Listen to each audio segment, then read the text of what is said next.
नहीं देखले त जरलै जियावा अइले नहा के नहीं देखले त जरलै जियावा साया के डोरी हो गेले चोरी कैसे पहनिए पियावा साया के डोरी हो गेले चोरी कैसे पहनिए पियावा रह गेले सुरक्षित हमर चोली सरियावा रह गेले सुरक्षित हमर चोली सरियावा साया के डोरी हो गेले चोरी कैसे पहनिए पियावा साया के डोरी हो गेले चोरी कैसे पहनिए पियावा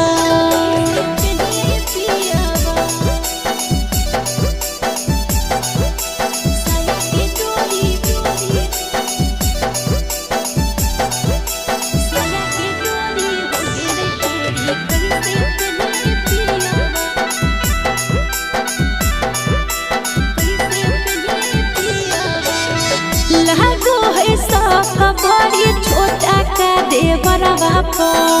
मारो है कहना क्यों बैठ के दुआरा बापा हे जी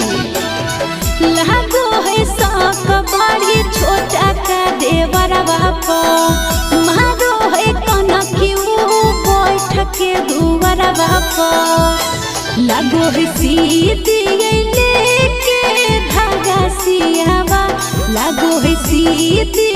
लेके धागा सियावा साया के डोरी हो गेले चोरी कैसे पहनिए पियावा साया के डोरी हो गेले चोरी कैसे पहनिए पियावा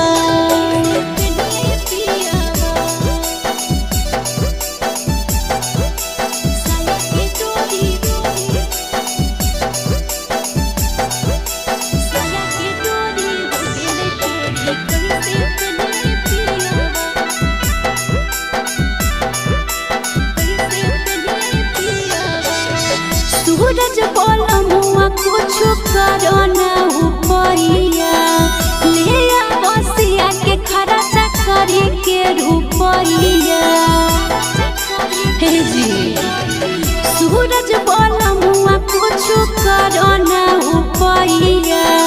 ले बसिया के खर्चा करे के रुपरिया हकै फेवरे टाऊ हेला कुहकैयावा हकै फेवरे टाऊ